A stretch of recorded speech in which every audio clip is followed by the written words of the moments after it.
Hello बच्चों, welcome to this video. ये video में हम लोग ऑसिलेशन चैप्टर का क्विक रिवीजन करेंगे। ऑल फॉर्मूले, all theory and application oriented जो भी क्वेश्चन आपको एमएसटीसीटी में आते हैं। स्टार्ट करते चैप्टर में आपको पहले क्या है, लीनियर सिंपल हार्मोनिक मोशन। आपका लीनियर सिंपल हार्मोनिक का प्रिंसिपल क्या रहता है, रिस्टोरिंग फोर्स। और force acting on body will be inversely sorry directly proportional to क्या, डिस्प्लेसमेंट। बट आपका फोर्स, आपका डिस्प्लेसमेंट ये डायरेक्शन में होगा तो जो फोर्स एक्ट होगा वो अपोजिट डायरेक्शन में होगा, इसलिए यहाँ पे माइनस साइन आया है। नेगेटिव साइन इंडिकेट्स दैट आपका जो रिस्टोरिंग फोर्स है और डिस्प्लेसमेंट का डायरेक्शन क्या है, अपोजिट है। और आप बोल सकते हैं दोनों के बीच एंगल कितना है, 180 डिग्री। ओके, ऐसा है। ठीक है, फोर्स है तो एक्सेलरेशन भी क्या होगा, directly proportional to minus X. फिर ये यहाँ पे कांस्टेंट लिया जिसको क्या बोलते हैं, रिस्टोरिंग फोर्स कांस्टेंट। उसका यूनिट क्या होता है, न्यूटन पर मीटर। सीजीएस क्या है, डाइन पर सेंटीमीटर। डायमेंशन क्या है, m1 L0 T-2, क्योंकि डिस्प्लेसमेंट डिवाइड हो जाता है फोर्स में। ठीक है, ये मैंने एग्जांपल बताया है, आपका सिंपल पेंडुलम है। आपका कोई भी लीनियर सिंपल हार्मोनिक मोशन में एक पॉजिटिव एक्सट्रीम पोजीशन, दो एक्सट्रीम पोजीशन होते हैं, एक पॉजिटिव साइड एक नेगेटिव साइड, और जो मेन पोजीशन रहता है जहाँ से स्टार्ट करते हैं। ओके, और इनिशियली सबसे पहला पोजीशन जो रहता है मेन पोजीशन, और इसको क्या बोलते हैं, इक्विलिब्रियम पोजीशन। ठीक है, फिर ये लीनियर सिंपल हार्मोनिक मोशन का डिफरेंशियल इक्वेशन है d2x/dt² plus omega square x. ये ओमेगा स्क्वायर को आप k/m भी लिख सकते हो। ओमेगा क्या है, आपका एंगुलर फ्रीक्वेंसी और angular speed of linear simple harmonic motion. ठीक है, ओमेगा के अंदर क्या है, आपका रूट ऑफ k/m। ये फॉर्मूला भी आप ध्यान में रखो। ठीक है, नेक्स्ट क्या है आपका, solution of linear simple harmonic motion for differential equation. आपका लीनियर सिंपल हार्मोनिक मोशन का डिफरेंशियल इक्वेशन ये है, इसका सॉल्यूशन क्या है, x equal to A sine omega T plus alpha. x क्या है, displacement mostly from mean position होता है।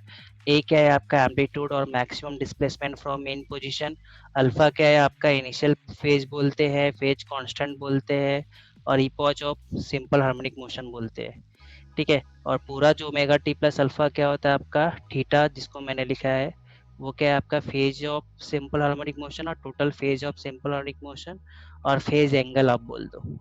ठीक है, आपका जो मैक्सिमम डिस्प्लेसमेंट क्या होता है, एम्पलीट्यूड जिसको बोलते हैं, पॉजिटिव एक्सट्रीम साइड होगा तो प्लस ए होगा, नेगेटिव एक्सट्रीम साइड होगा तो माइनस ए। और आपका डिस्प्लेसमेंट जीरो कहाँ पे होता है, एट मेन पोजीशन। ठीक है, यहाँ पे ये जो आपका जनरल इक्वेशन है डिस्प्लेसमेंट का, मेन पोजीशन से पार्टिकल स्टार्ट करेगा लीनियर सिंपल हार्मोनिक मोशन तो अल्फा आप जीरो लेने का मतलब इनिशियल फेज एंगल जीरो रहेगा। एट एक्सट्रीम रहेगा तो आप प्लस माइनस 90। पॉजिटिव एक्सट्रीम से स्टार्ट करेगा तो प्लस 90, नेगेटिव एक्सट्रीम से स्टार्ट करेगा तो माइनस 90। ठीक है, ये आपका डिस्प्लेसमेंट के लिए था। नेक्स्ट आपका क्या है,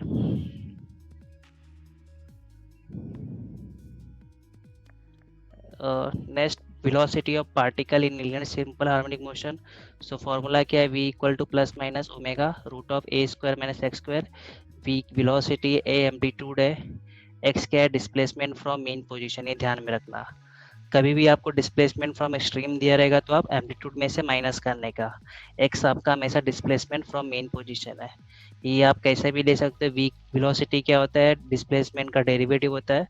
आपने एक्स ऑलरेडी पीछे देखा था, A sine omega T plus alpha था, तो उसका डेरिवेट लिया तो क्या मिला आपको, A omega cos omega T plus alpha. जो मैक्सिमम वेलोसिटी क्या होता है, एट मेन पोजीशन होता है। यहाँ पे ऐसा प्लस माइनस ए ओमेगा तो नहीं आएगा, केवल ए ओमेगा आएगा। ओके, और मिनिमम कहाँ पे होता है, जीरो एट एक्सट्रीम पोजीशन, क्योंकि एक्सट्रीम मेन पोजीशन पे एक्स जीरो होता है। तो इस फॉर्मूले में आप जीरो डालोगे तो क्या मिलेगा, V equal to plus minus A omega और जस्ट ए ओमेगा। और मिनिमम एक्सट्रीम पोजीशन पे एक्स प्लस माइनस ए। आपका यहाँ पे ए स्क्वायर हो जाएगा तो वी क्या मिलेगा आपको, जीरो मिलेगा। ठीक है, एक particle starts from mean position रहेगा तो अल्फा जीरो डालो इधर, एक्सट्रीम रहेगा तो पॉजिटिव एक्सट्रीम रहेगा तो प्लस 90, और नेगेटिव एक्सट्रीम रहेगा तो माइनस 90। ठीक है, ये velocity in simple harmonic motion के लिए था। ठीक है, नेक्स्ट आपका क्या है, acceleration in linear simple harmonic motion. Acceleration क्या होता है, minus A omega square sine omega T plus alpha. यहाँ पे A sine omega T plus alpha क्या है, एक्स है, तो एक्सेलरेशन क्या हो गया, minus omega square X. Acceleration को मैंने कैपिटल ए लिखा है क्योंकि यहाँ पे स्मॉल ए क्या रहता है, एम्पलीट्यूड रहता है। ठीक है, देन आपका मैक्सिमम एक्सेलरेशन कहाँ होता है, एक्सट्रीम पोजीशन पे रहता है। इफ आपका positive extreme displacement x plus A है, पॉजिटिव एक्सट्रीम पोजीशन है, तो आपका acceleration minus A omega square रहता है, क्योंकि अभी हमने स्टार्टिंग में देखा एक्सेलरेशन क्या माइनस एक्स है। सो पॉजिटिव एक्सट्रीम पोजीशन पे एक्सेलरेशन क्या होगा, माइनस ए ओमेगा स्क्वायर। यहाँ पे जब आपका एक्स इक्वल टू माइनस ए रहेगा तो आपका एक्सेलरेशन क्या आएगा, और नेगेटिव एक्सट्रीम पोजीशन पे एक्सेलरेशन क्या रहेगा, प्लस ए ओमेगा स्क्वायर, क्योंकि एक्सेलरेशन और डिस्प्लेसमेंट आउट ऑफ फेज रहते हैं, समझा, साइन हमेशा उल्टा रहेगा। और एट मेन पोजीशन एक्सेलरेशन क्या रहेगा, जीरो, क्योंकि मेन पोजीशन पे डिस्प्लेसमेंट क्या होता है, जीरो। सिर्फ आपको यहाँ पे पुट कर दो, आपको अपने आप मिल जाएगा मैक्सिमम क्या होगा, मिनिमम क्या होगा, ठीक है। फिर आपको दूसरी चीज चाहिए, maximum acceleration upon maximum velocity का आप रेशियो लोगे तो आपको क्या आएगा, ए ओमेगा स्क्वायर अपॉन ए ओमेगा, जो आपको क्या देगा, एंगुलर फ्रीक्वेंसी और एंगुलर स्पीड भी बोलते हैं, ध्यान में रखो। ओमेगा को एंगुलर स्पीड एंगुलर फ्रीक्वेंसी दोनों बोलते हैं। ओमेगा को फिर मैंने 2 पाई/टी लिख सकता हूँ, टी क्या होता है, time period of simple harmonic motion. 1/t को एन लिख सकता है, एन क्या होता है आपका frequency of simple harmonic motion. So ये रिलेशन ध्यान में रखो, maximum acceleration upon maximum velocity, या मैग्नीट्यूड फॉर्म में लिखा है, सो इसलिए प्लस माइनस साइन नहीं लगाया। दूसरी चीज आपका in one oscillation distance covered क्या होता है, 4 times of amplitude. Path length करके एक टर्म आता है जो क्या रहता है, 2 टाइम्स ऑफ एम्पलीट्यूड, सब और मैग्नीट्यूड फॉर्म है। डिस्प्लेसमेंट इन वन ऑसिलेशन कितना होता है, 0 होता है। एवरेज स्पीड क्या होता है, एवरेज स्पीड क्या होता है, distance upon time, distance covered in one oscillation कितना होता है, 4 है। और एक ऑसिलेशन का जो टाइम रहता है उसको टाइम पीरियड बोलते हैं, इसलिए टी लिखा। इसको आप सॉल्व करोगे क्योंकि टी आपका क्या होता है, 2 पाई/ओमेगा, वो आप पुट करोगे तो आपको क्या मिलेगा, finally two A omega by pi. तो ये सब भी ध्यान में रखो आप, ठीक है। नेक्स्ट आपका क्या है, और कुछ पॉइंट, डिस्प्लेसमेंट एंड एक्सेलरेशन के बीच फेज डिफरेंस कितना होता है, पाई होता है, और 180 जो मैंने ऑलरेडी बताया, 180 डिग्री। एक्सेलरेशन डालो या रिस्टोरिंग फोर्स डालो, 180 आउट ऑफ फेज रहता है, हमने आज स्टार्टिंग में देखा है, एफ इज माइनस एक्स और acceleration is minus x. Displacement और वेलोसिटी का फेज डिफरेंस क्या रहता है, पाई/2 और 90। वेलोसिटी एक्सेलरेशन का फेज डिफरेंस कितना होता है, पाई/2 90। ये सब भी ध्यान मेरे को एग्जाम में आता है। आपका टाइम पीरियड क्या होता है, 2 पाई/ओमेगा। ओमेगा क्या था, स्टार्टिंग में देखा हमने k/m था, 1/ओमेगा था तो उल्टा हो जाएगा, √m/k हो जाएगा। आपका यहाँ पे डिस्प्लेसमेंट अपन एक्सेलरेशन भी लिख सकते हैं, क्योंकि अभी हमने देखा एक्सेलरेशन क्या था, a minus omega square x, magnitude form में कैसे लिखोगे ऐसा, सो ओमेगा स्क्वायर क्या हो जाएगा, a/x। तो अब यहाँ पे ओमेगा को ऐसा भी चेंज कर सकते हैं हम लोग इन टर्म्स ऑफ एक्सेलरेशन और डिस्प्लेसमेंट, ठीक है। फिर आपका आपने पढ़ा होगा graph of linear simple harmonic motion starting from mean position extreme position for displacement velocity in acceleration, so वो भी रिवीजन कर लेना, ठीक है। सो देखते हैं, ये में ग्राफ है, स्टार्टिंग फ्रॉम मेन पोजीशन के लिए आप इनिशियल फेज 0 लोगे, एक्सट्रीम पोजीशन के लिए आप अल्फा क्या लोगे, 90 लोगे। ये सिर्फ ग्राफ रिवाइज कर लेना आपका, ये डिस्प्लेसमेंट के लिए, वेलोसिटी के लिए, एक्सेलरेशन के लिए, ठीक है, कहाँ से क्या स्टार्ट हो रहा है, कैसा नेचर है, ये सब भी आपको एमसीक्यू में आ सकता है। For displacement, velocity and acceleration for extreme position, capital A means acceleration, आपको ऑलरेडी बताया, small A is for amplitude, capital A आप एज्यूम कर लो एक्सेलरेशन है, ठीक है। यहाँ पे आपका plus minus A omega square minus A omega square limit define किया, वेलोसिटी का प्लस ए ओमेगा और minus A omega lower limit, और नेगेटिव साइड का और प्लस ए माइनस ए, दोनों साइड के लिए क्या है, सेम है, ठीक है, बरोबर। ये ग्राफ भी आप एक बार रिवाइज कर लेना, और आपको ध्यान में रखना क्योंकि ये सब भी आपको एमसीक्यू में आता है, ग्राफ दिया रहेगा छोटा छोटा बना के। फिर energy in linear simple harmonic motion, kinetic energy का फॉर्मूला क्या होता है, half K A square minus X square, X क्या displacement from mean position, K को मैं क्या लिख सकता हूँ, एम ओमेगा स्क्वायर भी लिख सकता हूँ, सॉरी एम ओमेगा स्क्वायर, क्योंकि आपका ओमेगा क्या था, √k/m था।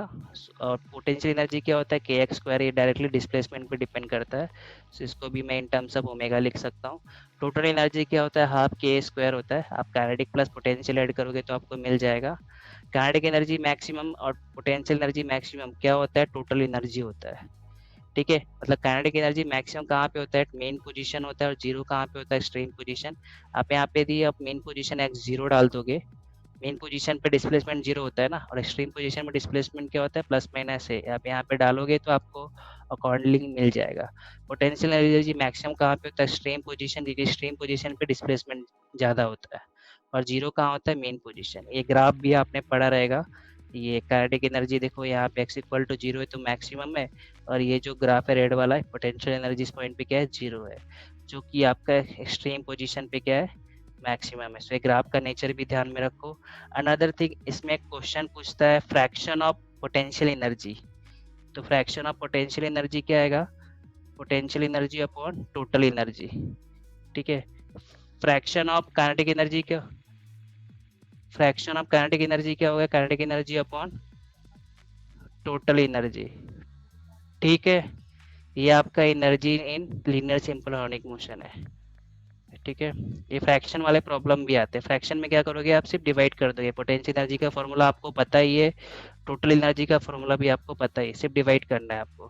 फ्रैक्शन ऑफ पोटेंशियल एनर्जी बोला तो potential upon total energy, fraction of kinetic energy बोला तो kinetic energy upon total energy.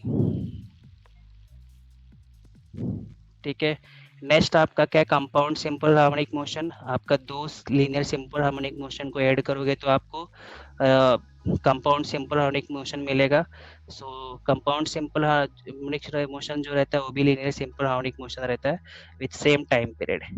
ठीक है, एक्स क्या है आपका resultant simple harmonic motion, R क्या है आपका रिजल्टेंट एम्पलीट्यूड, डेल क्या है आपका रिजल्टेंट फेज। इसके लिए भी फॉर्मूला है root of a1 square plus a2 square two a1 a2 cos alpha 1 minus alpha 2। Alpha 1 क्या है, initial phase of displace, initial phase of first simple harmonic motion, और अल्फा 2 क्या initial phase of second harmonic motion. ठीक है, ये आपका resultant phase के लिए भी फॉर्मूला है। इफ आपका दोनों का इनिशियल फेज का डिफरेंस 0 है तो आपका रिजल्टेंट क्या होगा, a1 plus a2। If initial phase difference pi और आउट ऑफ फेज है तो आपका क्या हो जाएगा, ये a1 माइनस a2, और पाई बाय 2 है तो root of a1 square plus a2 square.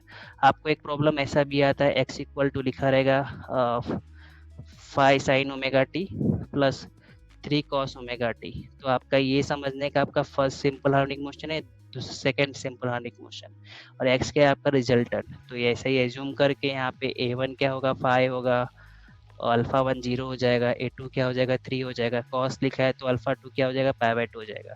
तो इस ऐसे भी इस ध्यान में रखना, ये आपके बोर्ड में भी ऐसे टाइप के प्रॉब्लम आते थे। ठीक है, नेक्स्ट आपका क्या है, सिंपल पेंडुलम। सिंपल पेंडुलम क्या है, वो भी एक linear simple harmonic motion perform करता है। ये मैंने ड्रॉ किया सिंपल पेंडुलम।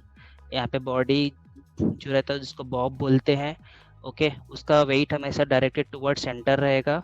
ये वेट को मैंने दो कंपोनेंट में डिवाइड किया, M G cos theta, theta के पास वाला कभी भी vector M G cos theta होता है, और एम जी साइन थीटा, ये टेंशन को बैलेंस करेगा M G cos theta. So लिखा है, और आपका जो एम जी साइन थीटा है वो टुवर्ड्स मेन पोजीशन जो रहा है आपका displacement away from mean position है। ठीक है, सो ये आपको रिस्टोरिंग फोर्स प्रोवाइड करेगा। माइनस साइन इंडिकेट्स दैट आपका रिस्टोरिंग फोर्स का डायरेक्शन टुवर्ड्स सेंटर है, बट डिस्प्लेसमेंट क्या है आपका away from mean position. Okay, क्योंकि आपका सिंपल हार्मोनिक मोशन में वही होता है ना, ये डायरेक्टली प्रोपोर्शनल टू डिस्प्लेसमेंट होता है बट अपोजिटली डायरेक्टेड है, और फेज डिफरेंस कितना होता है 180। ये रिलेशन भी ध्यान में रखना, एक्सेलरेशन अपॉन डिस्प्लेसमेंट। ये आपका क्या है, एक्सेलरेशन है, ध्यान में रखना। यहाँ पे मैंने ए लिखना चाहिए, कैपिटल ए, एक्सेलरेशन है। ठीक है, ये क्या है आपका acceleration upon displacement equal to, acceleration यहाँ पे क्या है ग्रेविटेशनल एक्सेलरेशन, और डिस्प्लेसमेंट आपका क्या लिए आपका एल, ध्यान में रखो। तो आपका टाइम पीरियड का फॉर्मूला है for simple pendulum, T equal to 2 pi root L by G लिखो, और आप क्या लिख सकते हो, T equal to 2 pi X root of X by A. X क्या है displacement from mean position, A क्या है acceleration of simple harmonic motion. So time period is directly proportional to root L, directly proportional to 1 by root ji. It is independent of amplitude, independent of mass. ठीक है, अभी जिस simple pendulum का time period 2 second होता है उसका, उसको क्या बोलते हैं सेकेंड्स पेंडुलम। उसके लिए लेंथ क्या होता है, L equal to G by pi square, length of second pendulum है। ठीक है, ये भी फॉर्मूला ध्यान में रखो। यहाँ पे इस पे आपको प्रॉब्लम आता है, लेंथ इंक्रीज किया by 10% then how much will period change. G आपका इंक्रीज किया, जी डिक्रीज हुआ तो what will affect on time period. ठीक है, सो ये सब भी प्रॉब्लम आते हैं इस पे। नेक्स्ट आपका क्या है, लिफ्ट मूविंग। अभी आपका एक लिफ्ट है जिसके आपके सीलिंग, लिफ्ट के सीलिंग पे आपको एक पेंडुलम टांगा है। यदि lift is moving up with acceleration A, then आपका टाइम पीरियड क्या हो जाएगा, T equal to 2 g plus A. If lift moving down with acceleration आएगा, देन आपका T equal to 2 g minus A हो जाएगा। इफ लिफ्ट फ्रीली फॉल होगा तो आपका एक्सेलरेशन क्या होता है, जी। तो यहाँ पे आप ए इक्वल टू जी पुट कर दोगे तो आपका टाइम पीरियड क्या हो जाएगा, इनफाइनाइट हो जाएगा। और if lift moving with constant speed रहेगा तब आपका एक्सेलरेशन जो रहेगा वो जीरो रहेगा, तो यहाँ पे आप ए जीरो डालोगे तो आपका फॉर्मूला नॉर्मल रहेगा। इफ लिफ्ट मूविंग हॉरिजॉन्टली, और आप ऐसा भी क्वेश्चन आता है, आपका एक व्हीकल है उसमें आपने ये सिंपल पेंडुलम लगाया हुआ है, सो अब आपका व्हीकल ट्रेवल कर रहा है हॉरिजॉन्टली, तो उस टाइम पे इसका जो टाइम पीरियड कैसा आएगा, उसके लिए भी फॉर्मूला है। हॉरिजॉन्टली मतलब कि हॉरिजॉन्टल मोशन, यहाँ पे जो भी हमने मोशन कंसीडर किया ऊपर, बाकी वर्टिकल है और वर्टिकली डाउन है। ठीक है, जब भी ये हॉरिजॉन्टल मोशन रहेगा तब आपका टाइम जो यहाँ पे ये वाला डिनोमीटर पार्ट कैसा आएगा, जी स्क्वायर प्लस ए स्क्वायर हो जाएगा। ये सब फॉर्मूले भी ध्यान में रखो, ये सब भी आते हैं प्रॉब्लम सॉल्विंग के टाइम पे। ठीक है, ये सब अपने बुक में एक्सप्लेन नहीं किया है बट फिर भी ये आता है, फिजिक्स में थोड़ा एडवांस पढ़ना होता है। नेक्स्ट क्या है आपका, स्प्रिंग पेंडुलम है। स्प्रिंग पेंडुलम का जनरल, स्प्रिंग पेंडुलम क्या रहता है आपका, आपका ये रिजिड सपोर्ट रहेगा, स्प्रिंग रहेगा, उसमें एक आप ऑब्जेक्ट लगाओगे, इसको खींचोगे तो अप एंड डाउन मोशन होगा। तो ये भी क्या है आपका सिंपल हार्मोनिक मोशन है। इसके लिए टाइम पीरियड क्या होता है, T equal to 2 pi root m/k formula है। Time period is proportional to mass that is suspended here at the end of string and inversely proportional to restoring force constant। ठीक है, ये भी ध्यान में रखो। अभी इसमें क्वेश्चन आता है, यदि आपका दो स्प्रिंग ऐसा सीरीज में कनेक्टेड है और देन आपको एक मास कनेक्टेड m, तो आपका जो फॉर्मूला है टाइम पीरियड का, इसमें जो आपका रिस्टोरिंग फोर्स कांस्टेंट है, रिजल्टेंट वो कैसे निकालोगे, सीरीज के केस में ऐसा रहेगा और पैरेलल केस में आप डायरेक्टली ऐड कर दोगे। ठीक है, सो इतना चेंज आप ध्यान में रखो। ये आपका कैसे आया, आप इसको सॉल्व करोगे तो आपको के क्या मिलेगा, के आपका क्या आएगा, k1 k2 upon k1 plus k2। सो यहाँ पे k की जगह पे ये वैल्यू आप डालोगे, सो आपको ये फॉर्मूला आएगा। तो सीरीज के केस में आप ऐसा 1 में ऐड करोगे रिजल्टेंट निकालने के लिए, और पैरेलल के केस में आप जस्ट प्लस कर दोगे। ठीक है, तो स्प्रिंग पेंडुलम पे भी प्रॉब्लम आते हैं सीरीज एंड पैरेलल के। ठीक है, सो इस बेस पे मैंने ये चैप्टर मोस्टली कवर किया। आपका सिर्फ लास्ट पार्ट जो बाकी था, डैम्प्ड ऑसिलेशन और अनडैम्प्ड ऑसिलेशन। सो डैम्प्ड ऑसिलेशन बेसिकली क्या होता है, जिसका एनर्जी गोज ऑन डिक्रीजिंग, मतलब ऑसिलेशन एक बार आपने समझो पेंडुलम को पुश किया, सो स्टार्ट होगा धीरे धीरे, आपका बाद में ऑसिलेशन क्या हो जाएगा, स्टॉप हो जाएगा, मतलब उसका energy goes on decreasing and amplitude is also goes on decreasing for damped oscillation.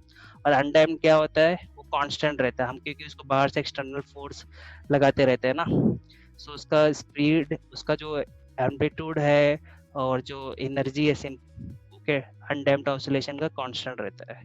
सो आप वो अनडैम्प्ड ऑसिलेशन के लिए जो भी आपका डिफरेंशियल इक्वेशन वगैरह है वो बुक से पढ़ लीजिए, बट मोस्टली वो इतना नहीं पूछता। ठीक है, सो ये आपका स्प्रिंग पेंडुलम था। ओके, फिर लिफ्ट मूविंग जिसमें आपका सिंपल पेंडुलम एक टांगा हुआ है, उसके लिए सारे फॉर्मूले थे।